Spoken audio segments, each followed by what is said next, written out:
एक समय था जब भारत और चीन के सैनिक सीमा पर आमने सामने थे।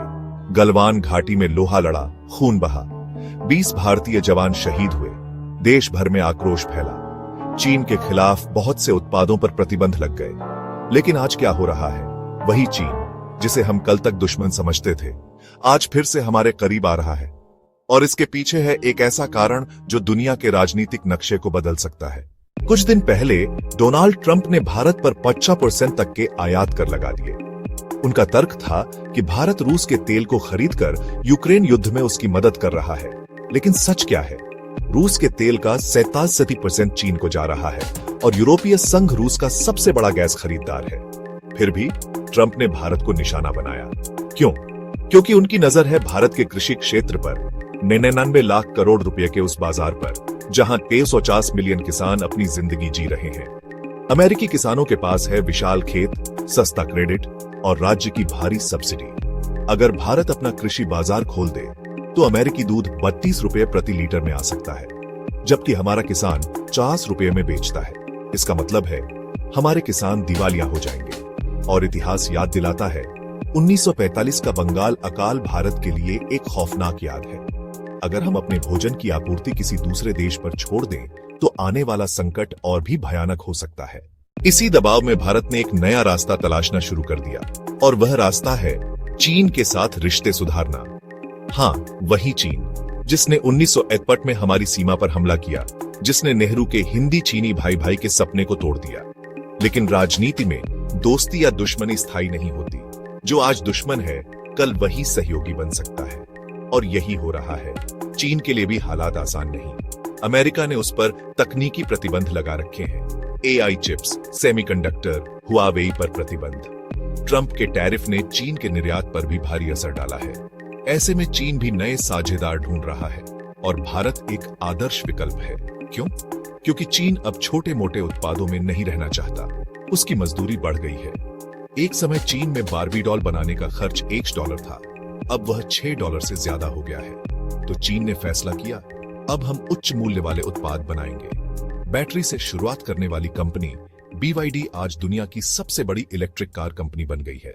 लेकिन दुनिया को अभी भी चाहिए टी-शर्ट, खिलौने, स्मार्टफोन, और यही काम अब भारत ले सकता है। यही है चाइना +1 की रणनीति।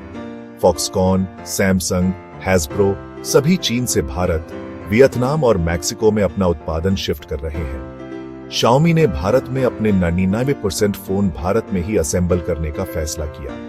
चीन डिजाइन करता है, भारत बनाता है, दोनों को फायदा। इस सहयोग से भारत को मिल सकता है वह रोजगार जो उसे चाहिए। करोड़ों युवा रोजगार के लिए तरस रहे हैं।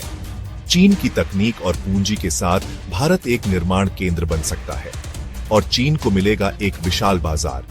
जैसे जैसे भारतीय आय बढ़ेगी, वैसे वैसे वे चीन की तकनीक, BYD कारें, Xiaomi फोन खरीदेंगे। दोनों देशों की आबादी मिलाकर 2.8 अरब है। दुनिया की 34% आबादी। दोनों के पास 90 करोड़ से ज्यादा मध्यम वर्ग। अगर भारत और चीन मिलकर काम करें तो वे एक ऐसी आर्थिक शक्ति बन सकते हैं जो पश्चिमी दुनिया को चुनौती दे सके। ब्रिक्स में शामिल होकर दोनों देश डॉलर के एकाधिकार को चुनौती दे सकते हैं। लेकिन यहाँ एक बड़ा सवाल है, क्या भारत अमेरिका को छोड़कर चीन के साथ जा सकता है? नहीं, क्योंकि भारत की अर्थव्यवस्था अमेरिका पर गहराई से निर्भर है। हमारा 50% IT निर्यात अमेरिका जाता है। TCS, इन्फोसिस, विप्रो सभी के प्रमुख ग्राहक अमेरिकी कंपनियां हैं।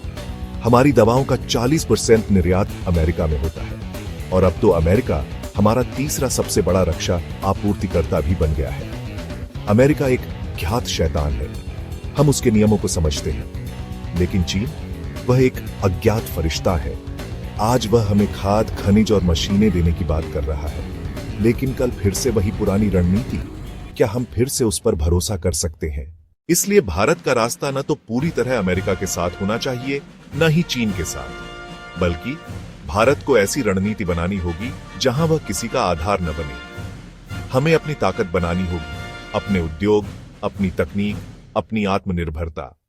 क्योंकि अंत में जो देश अपने पैरों पर खड़ा होता है, वही दुनिया में अपनी बात मनवा पाता है। भारत को न तो अमेरिका के आगे झुकना है, न चीन के साथ गले मिलना है। बल्कि भारत को अपनी शक्ति बनानी है ताकि कोई भी शक्ति उस पर दबाव न डाल सके। क्योंकि भारत का भविष्य न तो अमेरिका के हाथ में है न चीन के, वह हमारे युवाओं, हमारे किसानों और हमारे सपनों के हाथ में है। जय हिंद।